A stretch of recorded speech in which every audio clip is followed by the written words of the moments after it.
My name is Sophia. And before you hear anything else, I want you to know that this was never about revenge. It was about balance. It was about correcting an equation that had been deliberately broken. If you've ever poured your soul into a job only to be treated like a rounding error, if you've ever been told to just be a team player while the captain was drilling holes in the boat, then I need you to listen. Like this video, leave a comment, let me know I'm not just screaming into the void here. It helps more than you know, because for a long time, the silence was the only thing I had. The email arrived at 3:17 p.m. on a Tuesday. I remember the timestamp because I was in the middle of reconciling fuel card expenditures against driver logs, a task that wasn't technically my job, but like most things at Vanguard Freight, it had fallen into my lap because I was the only one who knew how to do it without setting the system on fire. My title was payroll clerk. My real job was human firewall. I was the person who stood between the operational chaos of a mid-sized logistics company and the cold, hard reality of banking and labor laws. The subject line was simply, meeting. The sender was Frank, my boss, the director of operations and the architect of the company's slow-motion moral collapse. The body of the email was even more brief. My office, now. No please, no context, just a summons. That was Frank's style. Efficiency over courtesy. He called it being streamlined. The rest of us called it being a jerk. I saved the spreadsheet I was working on, the faint smell of ozone and burnt coffee hanging in the air of our perpetually dim office, and walked the 20 paces to his door. It was open, as always. Frank believed in an open-door policy, not for accessibility, but for surveillance. He liked to watch us. He was on the phone, leaning back in his oversized leather chair, one hand gesturing expansively, as if he were conducting a symphony of global commerce. In reality, he was probably haggling with a supplier over the price of packing tape. Frank squeezed every penny until it screamed, especially if it was a penny that was supposed to go to someone else. He saw me, held up a single imperious finger, wait, and continued his conversation. I stood in the doorway, a familiar position for me, feeling like a piece of furniture that had been temporarily displaced. My heart had started a low, anxious thrumming. Unscheduled meetings with Frank were never good. They were either a new, impossible task he was about to drop on my desk with a condescending smile, or a dressing down for a problem he himself had created. Finally, he slammed the phone down. Right, Sophia, come in, close the door. That was new. The thrumming in my chest picked up its tempo. I stepped inside and clicked the heavy oak door shut. The sound was unnerving, a solid, final sound, in an office that was always filled with the noise of ringing phones and shouting dispatchers. Frank steepled his fingers, a gesture he'd clearly copied from a movie about evil corporate executives. He looked at me, his expression a careful performance of grave disappointment. We have a problem, Sophia. He let the words hang in the air. I waited. I had learned that with Frank, the best strategy was to say nothing. Let him fill the silence. He always did. I've just been on the phone with Apex Logistics, he said, his voice dropping into a serious, somber tone. There was an issue with their last invoice. A pretty significant one, actually. I felt a cold knot form in my stomach. Apex was our biggest client. I personally handled their payroll billing. I was meticulous. I never made mistakes on that account. It was the one part of my job that still felt clean. What was the issue? I asked, my voice steady, betraying none of the sudden fear I felt. A clerical error, he said, shaking his head slowly. An overbilling, to the tune of nearly $900. Their accounting department caught it. It made us look sloppy, Sophia. It made me look sloppy. $900. It was a lot, but for a client the size of Apex, it was a rounding error. It was the kind of thing that could be fixed with a simple credit memo and a 5-minute phone call. It wasn't a catastrophe, But Frank was looking at me like I had personally driven one of our trucks into the side of their headquarters. I thought back. I had processed that invoice last Thursday. I remembered it clearly. I had double-checked the numbers, as I always did. The math was correct. Frank, I'm certain that invoice was accurate. It was based on the driver hours, submitted by dispatch. No, he said, his voice hardening. He slid a piece of paper across his polished desk. It was a printout of the invoice. The error is here. Line item for supplemental driver hours. You billed for 87 hours. Their records show it was 78. A simple transposition. A careless mistake. I looked at the number. 87. I could feel my own memory fighting against what I was seeing. I didn't type 87. I typed 78. I was sure of it, but there it was, in black and white. And then I saw it. The 7. The font was slightly different, bolder. The alignment was off by a fraction of a millimeter. It was a change made after the fact. It was a change made in the PDF, not in my original file. My mind raced. Only 2 people besides me had access to the final billing files before they were sent. Me and Frank. My breath caught in my throat. He did this. He changed the number. But why? To skim $900? It was too small, too risky. It didn't make sense. Frank, I started. My voice quiet. I need to see the original file from my machine. This looks like it's been edited. He laughed. It was a short, sharp, ugly sound. Edited? Sophia, please. Don't make this worse by making excuses. The fact is, we're in a tough spot right now. We need to be perfect, flawless. And this, he tapped the paper again. This is not flawless. This is a liability. The word hung in the air. Liability. I've been looking at the numbers, he continued, his tone shifting from disappointed father to cold-blooded executioner. We need to run a leaner ship. We need to be more agile. And frankly, your position, it's become redundant in the new structure we're building. The floor seemed to drop out from under me. Redundant, my position. I handled payroll for over 150 people. I managed benefits, tax withholdings, and the impossibly complex web of contractor payments he had forced upon me. Nothing about my job was redundant. I was the load-bearing wall holding up the entire decrepit structure. I don't understand, I whispered. It's simple, he said, a smirk finally breaking through his mask of disappointment. Your employment with Vanguard Freight is terminated, effective immediately. He said it so simply, so casually, like he was telling me the coffee was out. 10 years of my life, 10 years of late nights, of missed family events, of swallowing my pride, of fixing his mistakes, all of it erased in a single sentence. You're firing me? I asked, the words feeling foreign in my mouth. Over a $900 mistake that I didn't even make? I'm firing you, he corrected, because your role is no longer necessary. The clerical error was just the catalyst. It helped clarify my thinking. He stood up, smoothing down his tie. It was a signal that the meeting was over. My life was over, and he was moving on to his next agenda item. HR will email you the paperwork. Please have your desk cleared out in the next 30 minutes. We'll have security escort you. Security. As if I, Sophia, the one who knew where every corporate body was buried, was suddenly a threat. The humiliation was a physical thing, a hot flush that spread up my neck and across my face. I stood there for a moment, frozen. My mind was a vortex of shock and rage and a deep, nauseating sense of betrayal. He had framed me. He had manufactured a reason, a flimsy, pathetic reason to get rid of me.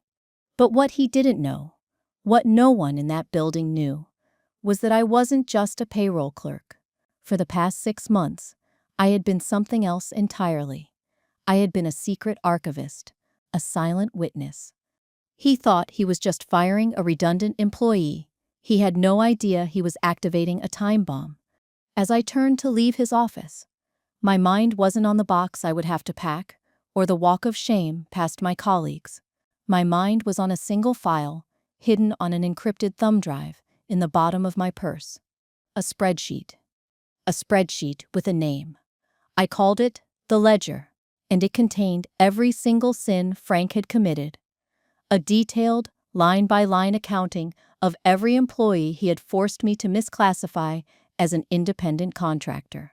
Every hour of overtime they were cheated out of. Every benefit they were denied. Every single penny he had squeezed from their paychecks to make his own bonuses fatter. Dozens of names, thousands of hours, hundreds of thousands of dollars. Frank thought he had just won. He thought he had streamlined his operations. He thought he had cut a liability. He had no idea that he had just handed the match to the one person who had been quietly soaking the entire foundation in gasoline for months. He thought it was over.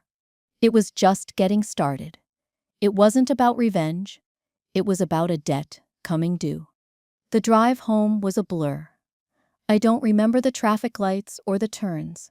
I remember the feeling of the steering wheel in my hands, my knuckles white, the cheap plastic cool against my skin. My car, a 10-year-old sedan that was paid off and reliable, suddenly felt like a tin can, fragile and insignificant. Just like me. Fired. The word echoed in the silent car. A flat, percussive sound. Fired. Escorted out by a security guard named Gary, who looked more embarrassed than I was. He'd apologized as he held the door open for me. He said, "Sophia, I'm real sorry about this. You were always good to us." His son was one of the drivers, one of the names on my list. I parked in my designated spot in the concrete garage beneath my apartment building. I turned off the engine, and I just sat there, in the sudden profound silence. The only sound was the ticking of the cooling engine, and the frantic, shallow rhythm of my own breathing. The carefully constructed dam of my professional composure, the one I had maintained for a decade, finally broke. A sob escaped my throat, a raw, ugly sound that I didn't recognize as my own. Then another. I leaned my forehead against the steering wheel and wept. I cried for the humiliation. I cried for the injustice of it, the sheer naked unfairness. I cried for the 10 years I had given that company, 10 years of my life traded for a 30-minute eviction. The tears weren't just sad, they were furious. They were hot and acidic, a physical manifestation of the rage that was now burning through the shock. I cried until my throat was raw and my head ached. And then I stopped. The storm passed. In its place was a strange and terrible calm, an emptiness. I pushed myself back up, wiped my face with the back of my hand, and looked at my reflection in the rearview mirror. My eyes were red and swollen. I looked defeated. I thought of Frank. I pictured him back in his office, probably pouring himself a celebratory scotch from the bottle he kept in his bottom drawer. He would be congratulating himself on his decisive action, on cutting the fat. He had solved a problem. He had erased me. That's when the flashbacks started. Unbidden, they weren't gentle memories. They were sharp, painful shards of the past. I saw myself 3 years ago, in a conference room with Frank and the company's expensive, slick-haired lawyer. This was the day the Independent Contractor Initiative was born. Frank had presented it as a brilliant strategic pivot. Flexibility, agility, empowering our drivers to be their own bosses. He used all the right buzzwords. I, the humble payroll clerk, had raised my hand. I said, "Frank, I'm not sure we can do this. The state has very strict rules about employee classification. The level of control we exercise over their routes, their schedules, the mandatory use of our trucks and our GPS systems, it points to them being employees, not contractors." The lawyer had given me a pitying smile. He said, "Sophia, we appreciate your diligence, but these are merely guidelines. We've structured the agreements to be perfectly compliant. It's a robust legal framework." Frank had been less patient. He'd looked at me with that familiar condescending glint in his eye. He said, "Sophia, your job is to process the payments, not to question corporate strategy. Are we clear?" The message was unmistakable. Shut up and do your job. So I did. I shut up, I created the new payment schedules. I processed the 1099s instead of W-2s. With every keystroke, I felt a piece of my professional integrity chip away. I was helping him do it. It was a choice I made, a compromise born of fear and a misplaced sense of loyalty. I told myself it was just a job, that I needed the paycheck. But it was more than that. I felt responsible. If I left, who would even notice? If things got worse? It's a ridiculous justification. I see that now. It's the logic of a hostage. Then another memory surfaced. Arthur Kowalski. He'd been a driver with Vanguard for 25 years, since before it was even called Vanguard. He was nearing retirement. He had a gentle demeanor, hands calloused from a lifetime of work, and he always had a kind word for me when he came in to sort out paperwork. He was the first one Frank targeted for reclassification. Frank saw his seniority, his higher pay rate, his accrued vacation time, and saw a cost to be cut. I remembered the day Arthur came to my desk after he'd been given the new contract. He was holding it like it was a venomous snake. His face was pale. He said, "Sophia, what is this? I don't understand this. Be my own boss? I'm 62 years old. I just want to drive my route, get my paycheck, and see my grandkids." I had to explain it to him. No more health insurance through the company. No more contributions to his pension.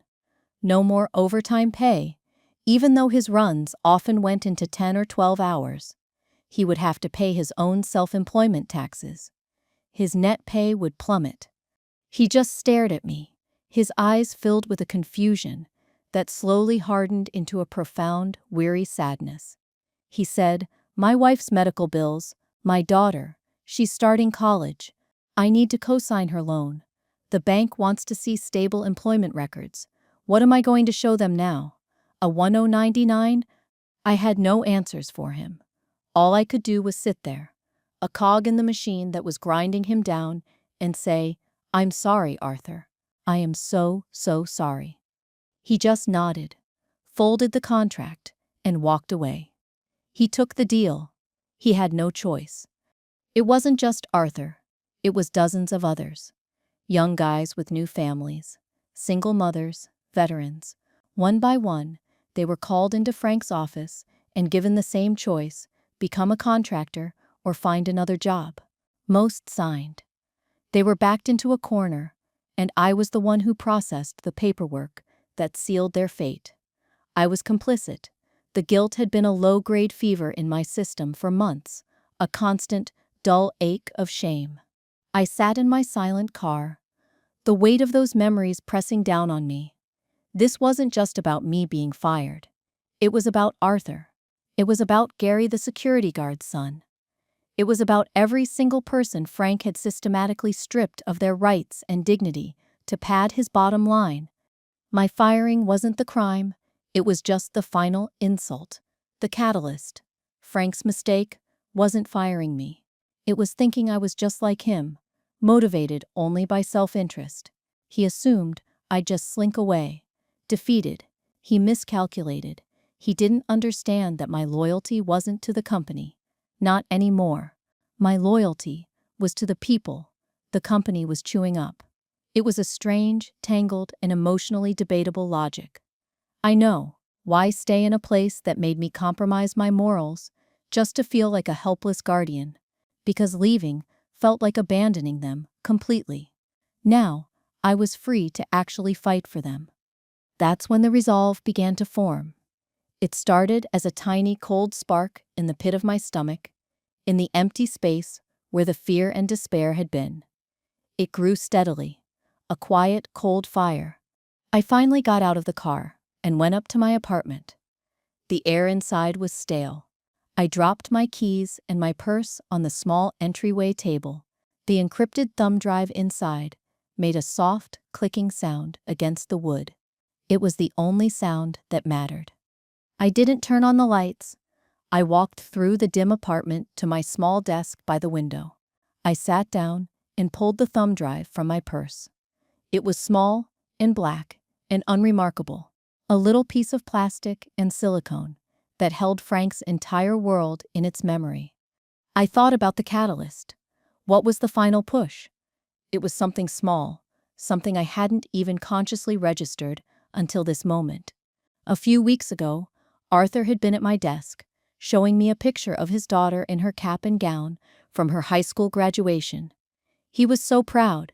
He'd accidentally left a smaller, wallet-sized copy on the corner of my desk. I found it later that day and tucked it into my drawer, meaning to give it back to him. I opened the drawer now. There it was, a smiling young woman, full of hope, her father's pride and joy, the daughter he was struggling to help through college, the daughter whose future was being compromised by Frank's greed. I looked at her picture, and the last of my hesitation vanished. It was replaced by a clarity so absolute, it felt like a physical object. It wasn't about my lost job. It wasn't about my wounded pride. It was about the names on my list. It was about the numbers next to their names. It was about the fundamental wrongness of it all. People like Frank, they count on you to be broken. They count on you to be too tired, too scared, too defeated to fight back. They assume their power is absolute. I plugged the thumb drive into my personal laptop. The screen flickered to life, illuminating my face in the dark room. A password prompt appeared. I typed it in. NEMESIS. The file opened. The ledger, IDSXX. Columns and columns of data shimmered on the screen. Names, dates, clock-in and clock-out times, pulled from server logs, GPS start and end points, calculated hours, official pay, and the final, damning column, unpaid wages and penalties. I scrolled down, dozens of rows. A river of data. The numbers at the bottom of the final column were staggering. It was all there. My quiet, meticulous, 6-month project. My secret. My weapon. I took a deep breath. The air in the room no longer felt stale. It felt charged. Electric. I looked at the phone number I had written down and taped to the bottom of my monitor months ago. Just in case. The number for the State Department of Labor's anonymous tip line. Frank thought he had silenced me. He had no idea he had just given me a megaphone, and I was about to make sure everyone heard.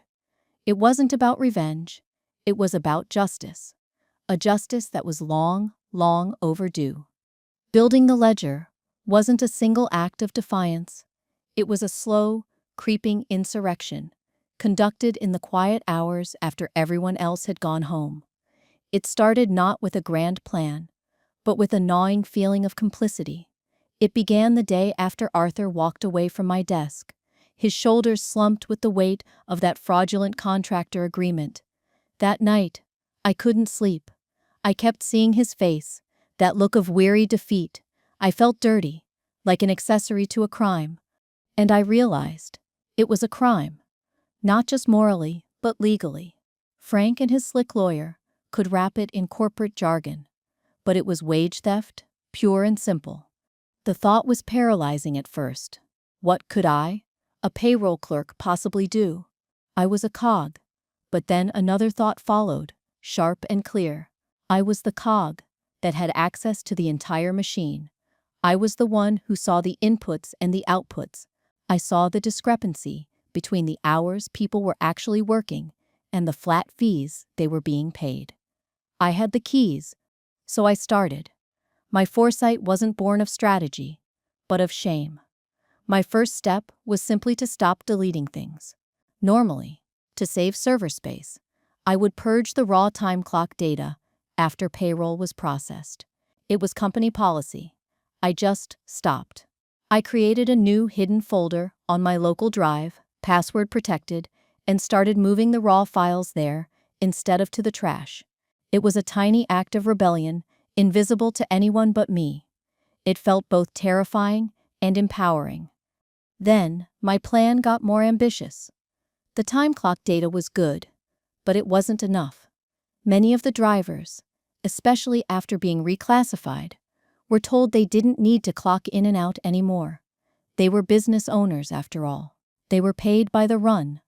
This was a deliberate tactic by Frank to muddy the waters, to erase the very data that could prove they were working more than 40 hours a week. But Frank was arrogant. He was cheap. But he was also a micromanager. He couldn't stand not knowing where his trucks were at all times.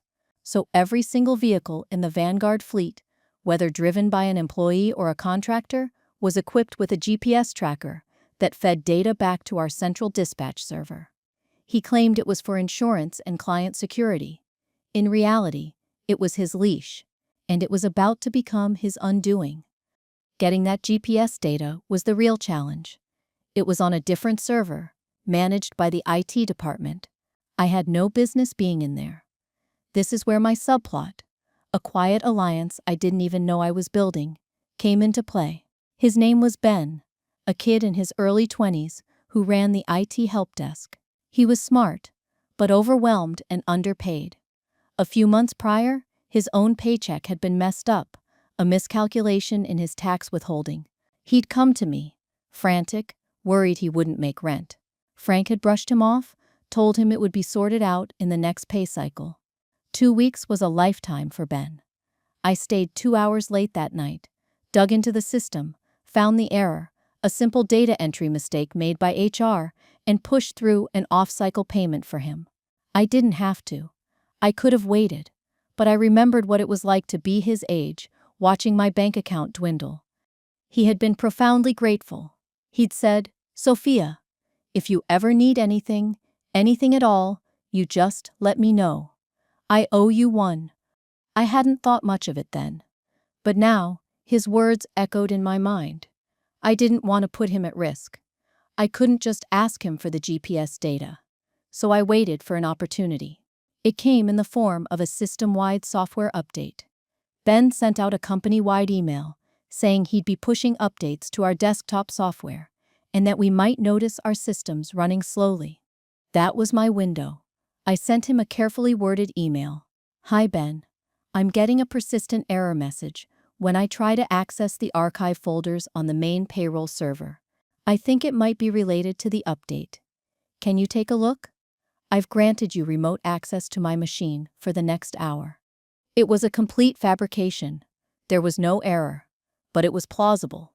He remoted in, and I watched my own cursor move around my screen, under his control.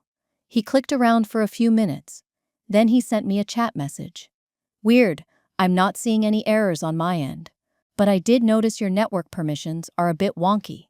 You've got some legacy access rights from the old system. Let me clean that up for you. I'll just reset you to the standard payroll user profile. That should fix any conflicts." My heart hammered in my chest. This was it. The moment my plan could have died. But I had a hunch. Ben was a by-the-book IT guy. He wouldn't just clean up my permissions. He would reapply a standard template. And I knew, from digging through old HR manuals, that the payroll user profile, by default, had read-only access to the dispatch server for auditing purposes. It was an old rule no one had ever bothered to change. Frank, in his infinite wisdom, had never invested in a proper IT security audit. I wrote back, "Thanks, Ben. Let me know when it's done." A few minutes later, he messaged again. "All set. You're good to go." I waited until he logged off. My hands were trembling slightly. I opened my network browser, and there it was, a new drive mapped to my system. Dispatch SRV. I clicked it. My breath hitched. Folders, and inside one, named GPS logs, were daily text files, thousands of them. Each one a raw data stream from a truck's GPS unit, timestamp, latitude, longitude, vehicle ID. It was the mother lode. That night, I stayed until nearly midnight.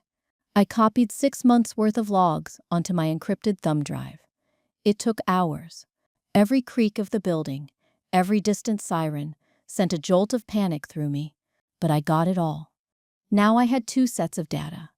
the official payroll records, and the secret, undeniable truth of the GPS logs. The next phase was correlation. This was my world. This was what I was good at. I was a creature of spreadsheets. I spent my weekends building a complex Excel workbook. I wrote macros that would parse the raw GPS text files, pulling the first and last timestamp for each vehicle ID for each day. That gave me the actual hours the truck was in operation. Then I built a lookup table, cross-referencing vehicle IDs with the drivers who were assigned to them. This was the piece of the puzzle that my most crucial, unwitting ally, Arthur, helped me complete. Arthur had become my confidant, or rather, I had become his. He would often stop by my desk at the end of a long, grueling day, just to vent. He trusted me. I felt a constant, sharp pang of guilt using that trust, but I justified it as being for the greater good. It was debatable logic, I know, driven by the emotional weight of what I was doing. He'd complain. Frank had me do a last-minute run to the warehouse out by the airport. That wasn't on my manifest. Added 3 hours to my day. No extra pay, of course. I would nod sympathetically, making a mental note. Later, in my secret ledger, I would pull the GPS log for his truck on that day. And there it would be, the digital breadcrumbs of his trip to the airport. A trip the company had no official record of. A trip for which he was not paid. I'd add the 3 hours to his personal tally in the ledger. He did this for dozens of drivers. He'd tell me about how Gary's son, Kevin, had to spend 5 hours waiting for a load at a client's facility, unpaid, or how another driver, Maria, was forced to do a repo job, retrieving pallets from a client who was late on payments, an off-the-books task that was both dangerous and illegal for a driver to perform. With each story, I would add another line item to the ledger. I would find the corresponding GPS data. The proof, Arthur's venting, became my primary source of intelligence. He was painting a picture of systemic abuse, and I was meticulously documenting every brushstroke. The spreadsheet grew. It became a monstrous, beautiful, damning thing. I had names, dates, and hours. I calculated the overtime they were owed, using the state's time-and-a-half mandate. Then I went further. I researched the penalties. The State Department of Labor could levy fines for willful misclassification. These weren't just about paying back the wages. They were punitive. I added a column for those potential penalties, a number that grew to horrifying proportions. I even added a column for the employer's share of FICA taxes that Vanguard had illegally avoided paying. I was building a nuclear bomb, one cell at a time. The work was my obsession. It was the last thing I did before bed, and the first thing I thought of when I woke up. It was my secret purpose, the thing that allowed me to stomach walking into that office every day. It was my parachute. No, that's not right. It was my weapon. I wasn't planning my escape. I was planning my retribution. It wasn't about revenge, I kept telling myself, but the cold, hard fury I felt as I typed in the numbers told a different story. My foresight was a tapestry woven from shame, opportunity, technical skill, and the misplaced trust of a good man. I had the means, my access and knowledge, the motive, my guilt and anger, and the opportunity, Frank's arrogance and sloppy security. So when Frank called me into his office that Tuesday, when he fired me over a fabricated error, he thought he was cutting a loose thread. He had no idea that thread was connected to a hidden switch. As I packed my pathetic little box of personal items, a mug, a plant, the photo of Arthur's daughter that I slipped into my pocket, I felt an almost surreal sense of calm. The fear was gone, burned away by the certainty of what was to come. He had made me an accomplice to his crimes. And now, I was going to be the star witness for the prosecution. The secret plan was complete. The only thing left to do was execute it. The first move wasn't a dramatic confrontation. It wasn't a fiery email or a triumphant press release. The most powerful moves are almost always made in silence. My first move was a phone call, made the morning after my firing from the quiet of my own living room, with a cup of coffee in my hand and the ledger open on my laptop screen. I dialed the number for the State Department of Labor's Wage and Hour Division. A tired-sounding woman answered, "Department of Labor, how can I help you?" I took a breath. I'd like to file an anonymous tip regarding willful employee misclassification and wage theft at a company. There was a pause, and the sound of typing. "Okay, do you have the name of the company?" "Vanguard Freight," I said, my voice even and calm. I gave her the address. "And what is the nature of the complaint?" she asked, her tone shifting slightly, becoming more focused. This was the moment I had rehearsed in my head 100 times. I didn't give her a rambling, emotional story. I gave her data. "For the past 3 years," I began, "Vanguard Freight has been systematically reclassifying its full-time drivers as independent contractors to avoid paying payroll taxes, benefits, and overtime. I have specific information." "Go on," she said. "The company exercises complete operational control over these contractors. They are required to use company-owned trucks, equipped with company-mandated GPS. They are given specific routes and schedules by company dispatchers. They are often required to perform tasks outside of their official delivery manifests without compensation. This includes waiting time at client facilities and side jobs assigned directly by the Director of Operations, a Mr. Frank Miller." I could hear her typing furiously. "Do you have an estimate of how many employees are affected?" "I have a precise number," I said. "As of my last day of employment yesterday, there were 47 misclassified drivers.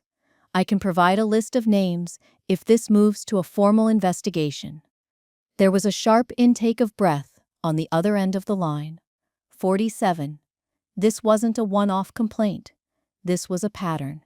This was systemic. "And the wage theft?" she asked. "The company pays these drivers a flat fee per run, regardless of the hours worked. I have compiled data from the company's own GPS and server logs that shows these drivers routinely work between 50 and 60 hours per week. I have calculated the unpaid overtime wages per driver for the last 6 months. The total is in excess of $300,000, not including potential fines and penalties." Silence. The tired-sounding woman was no longer tired. Her voice, when it came back, was sharp as glass. "You have access to this data?" "I have it in my possession," I said. "A detailed spreadsheet correlating driver names, vehicle IDs, GPS-verified hours worked, and wages paid. It will show, for example, that on October 14th, driver Arthur Kowalski, in truck 138, was on the road for 11 hours and 20 minutes for a run that he was paid a flat fee for, equivalent to 8 hours of straight time." I was giving her specifics, actionable intelligence, things she could verify. I wasn't just telling her there was a fire. I was giving her the coordinates of the blaze and a list of the accelerants used. "Can you tell me your name?" she asked. "I prefer to remain anonymous for now," I said, "but I will cooperate fully with any formal investigation. Just tell your investigators to subpoena the raw GPS data logs from the dispatch server and the unedited time clock records from the payroll server for the past 24 months. And tell them to look for evidence of backdated contractor agreements. Frank will be trying to create a paper trail to cover his tracks as we speak." She thanked me, her voice now filled with a professional gravity. She gave me a reference number for my tip. We hung up. I sat back, my heart pounding, not with fear, but with adrenaline. The first domino had been pushed. Now, I just had to wait for it to hit the next one. It took 5 days. The first sign of the fallout came, as I knew it would, from Arthur. He called me on my cell phone. His voice was tight with anxiety. "Sophia, it's Arthur. Are you okay? We heard you were let go." "I'm okay, Arthur," I said, my voice warm. "I'm fine. Don't you worry about me. What's going on over there?" "It's a madhouse," he whispered, his voice low, as if he were afraid of being overheard. 2 people showed up yesterday.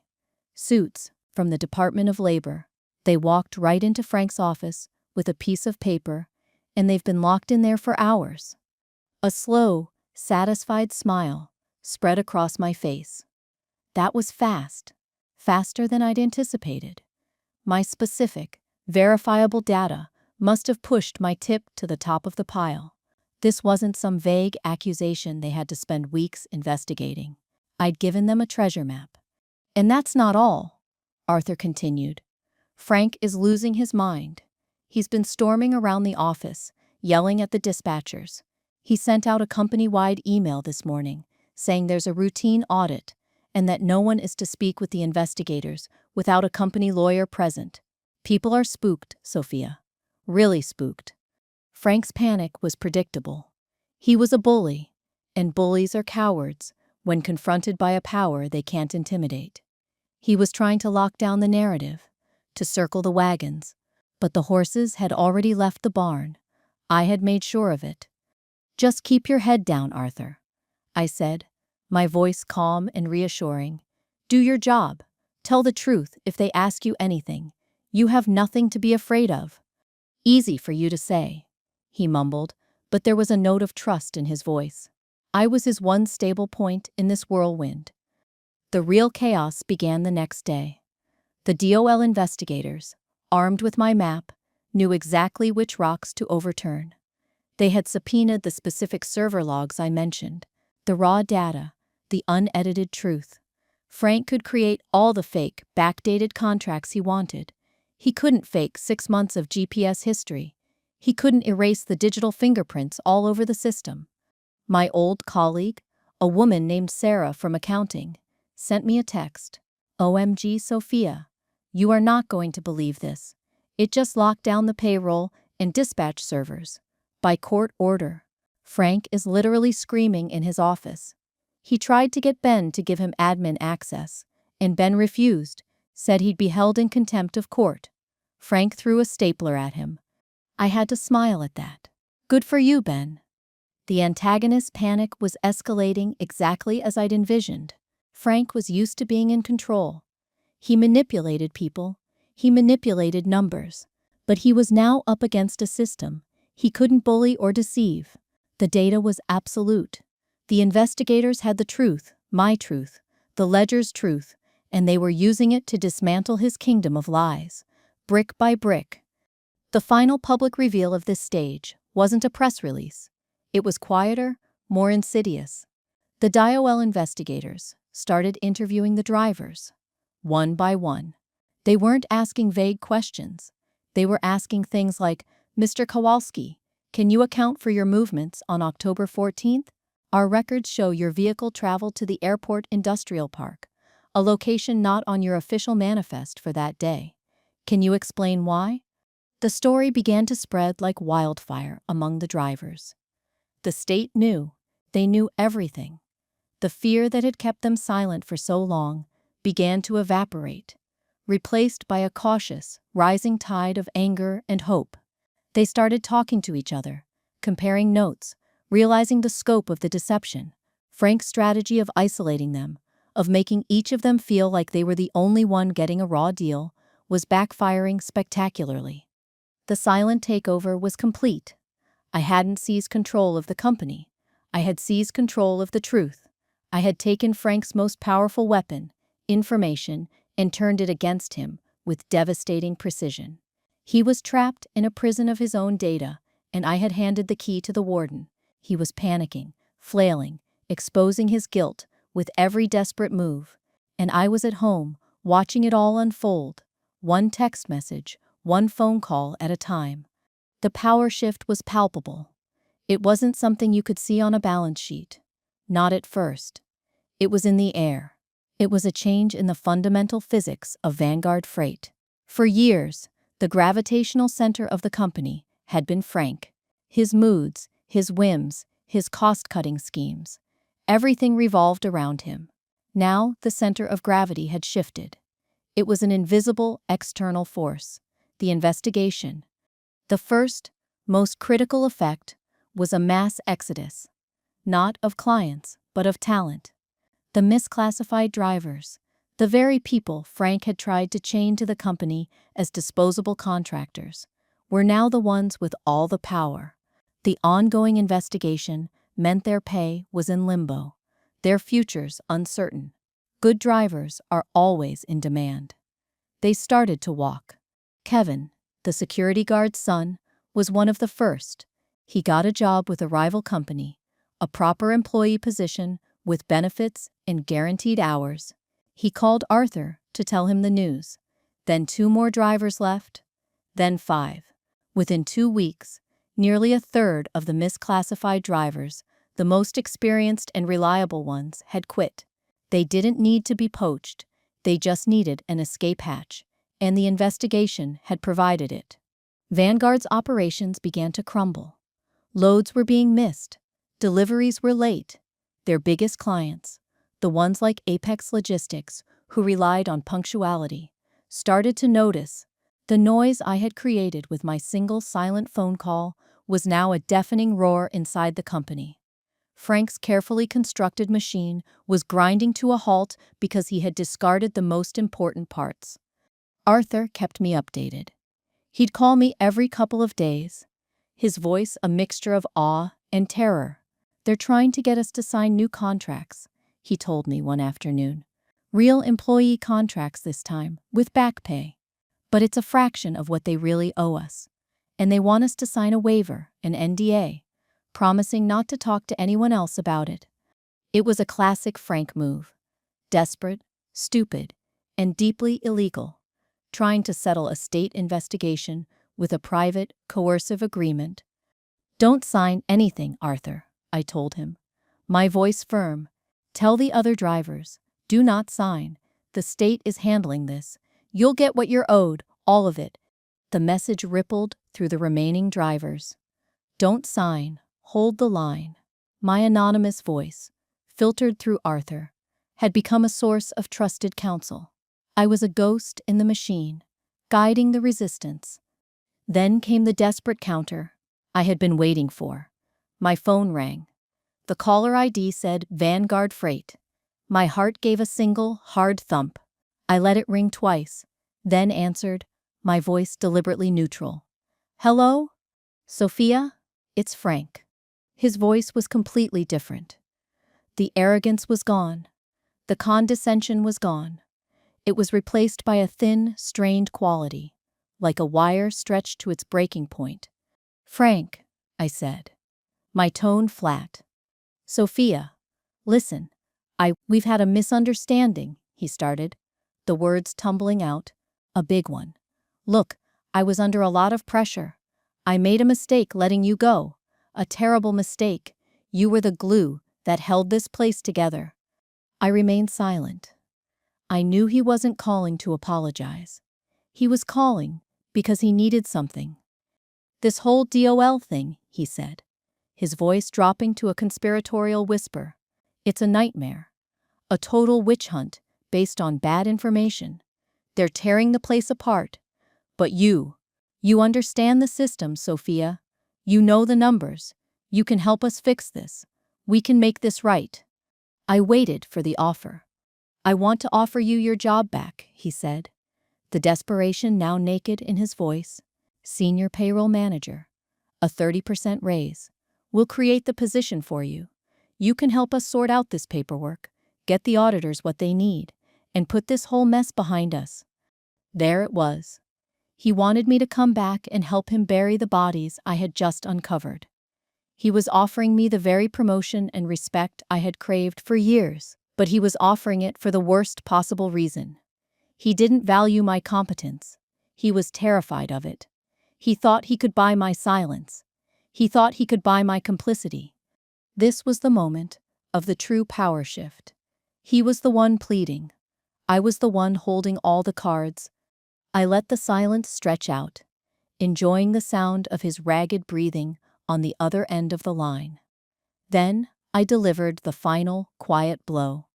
"I can't do that, Frank," I said, my voice as calm as a frozen lake.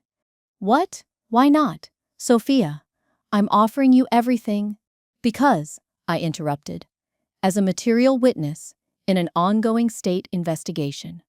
Communicating with the subject of that investigation in this manner would be highly inappropriate.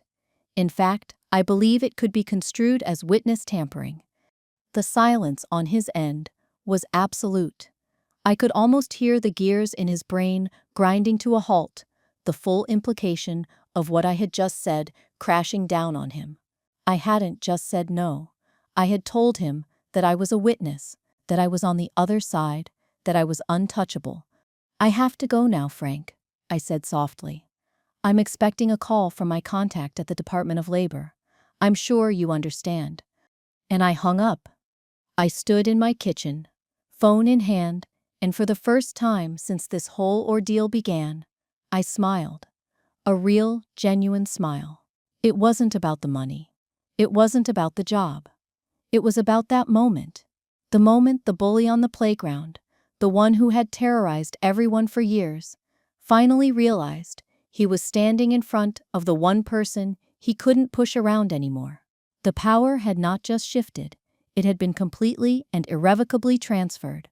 Vindication didn't arrive with a thunderclap. It came in a plain manila envelope, delivered by the regular mail. Inside was a letter from the Department of Labor. It was a formal summary of their findings in the case of Vanguard Freight. It was a multi-page document, filled with dense legal and financial terminology, but the conclusion was starkly clear. Willful misclassification, confirmed. Wage theft, confirmed. Retaliatory firing, confirmed. They had even tacked that on after interviewing me and connecting the dots between my termination and the tip. The letter detailed the penalties. The back wages owed to the 47 drivers totaled nearly $400,000. The state and federal fines for misclassification and tax evasion added another $500,000. Vanguard Freight was being ordered to pay nearly $1 million. For a mid-sized company already bleeding from operational failures, it was a death sentence. I read the letter twice, then folded it neatly and placed it on my desk. I didn't feel a surge of triumph, no desire to gloat. I felt a quiet, profound sense of rightness, of balance restored. The equation had been solved. There was no final confrontation with Frank. I never saw him again. I didn't need to. His defeat was absolute, and it was a private humiliation, which I found to be a far more fitting end for a man who lived his life on a stage of false bravado. The news of his removal came from Arthur. He called me about a week after I received the letter. His voice was different than it had ever been before. It was light. It was free. "Sophia, you are not going to believe it," he said, and I could hear him smiling through the phone. "They're gone. Frank was fired. The board canned him yesterday. And that lawyer of his, disbarred, apparently, for advising the company to create those contracts. The whole house of cards just fell." He told me the company was being sold for parts. A larger logistics firm was buying their client list and their trucks. The Vanguard Freight name would cease to exist. It had been wiped off the map. But that wasn't the important part of his call. "I got a check, Sophia," he said, his voice thick with emotion. "The first payment from the settlement. It was more money than I've ever seen in one place, $32,000, and there's more coming." I closed my eyes. "That's wonderful news, Arthur. You deserve every penny." "It's not just the money," he said, and I could hear him choking up. "It's my daughter. We went to the bank this morning. I co-signed her student loan. It was approved, on the spot. She can go to the state university now. She wants to be a nurse." That was it. That was the victory. Not the downfall of Frank. Not the $1 million fines. But that one sentence. She can go to the state university now. The photo of the smiling girl in the cap and gown flashed in my mind. The debt was paid. "Sophia," Arthur said, his voice very quiet now. "I know the tip was anonymous, but the investigator, she asked me a lot of questions about the GPS data, about the hours, things only you and I ever talked about. I don't know how you did it, and I don't need to know, But thank you. You saved us. You saved my family." The quiet heat of tears pricked my eyes. But these were not tears of anger or sadness. They were tears of relief, of a heavy, heavy weight, finally being lifted. "You're a good man, Arthur," I said. "I'm just glad things worked out." My new reality began to take shape. Not in a gleaming corner office, but at the same small desk in my apartment where I had built the ledger. I took a portion of my own settlement from the retaliatory firing claim and used it to start my own business, a simple, one-woman consultancy, Sophia Reyes Payroll Solutions. My tagline was, "Get it right from the start." I helped small businesses, florists, mechanics, local bakeries, navigate the complexities of payroll and labor law. I taught them how to classify their employees correctly, how to value their people. I wasn't building an empire. I was helping others build a solid foundation. My first major client was a new logistics company. It was founded by a handful of the best drivers who had left Vanguard, with Kevin, the security guard's son, as their operations manager. They had pooled their settlement money and bought a few trucks. They called their company Keystone Hauling. They wanted to build something that was the opposite of Vanguard, something based on respect. They hired me to set up their entire payroll system. My vindication wasn't seeing Frank fall, it was seeing Arthur's daughter go to college. It was watching the drivers from Keystone Hauling build something new and better from the ashes of the old. It was sitting at my own desk, my own boss, signing a consulting contract with my own name, knowing that every number I entered, every system I built was honest. It wasn't about revenge. It was about rebuilding. And the best part of rebuilding is you get to do it without the ones who drilled the holes in the first place. So here I am, in my own small office, looking out at a clear horizon. My name is on the door. My name is on the business license, hanging on the wall. It's not a big fancy plaque, but it's mine, and it's real. This whole story, it's not just my story. It's for anyone who has ever been made to feel small, for anyone who has been told their work doesn't matter, that they are a line item, a cost to be cut. It's for the undervalued, the underestimated, and the erased. Your value is not determined by a boss who doesn't see it. Your worth is not a number on a spreadsheet that someone else controls. Sometimes, the quietest people in the room are the ones with the most power, because they are the ones who are watching, listening, and keeping a record. They are the ones who know where the truth is buried. Never, ever underestimate the person who handles the payroll, because they know the numbers, and in the end, the numbers don't lie. If my story resonated with you, if you've ever felt that frustration or dreamed of that kind of vindication, do me a favor, like this video, so I know it's reaching people. Leave a comment below and share a piece of your own story. If you feel comfortable, the more we share, the less alone we all feel. Share this video with someone who needs to hear it. And please, hit that subscribe button, because there are a lot of broken equations in the world, and we should talk about how to solve them together. Thank you for listening.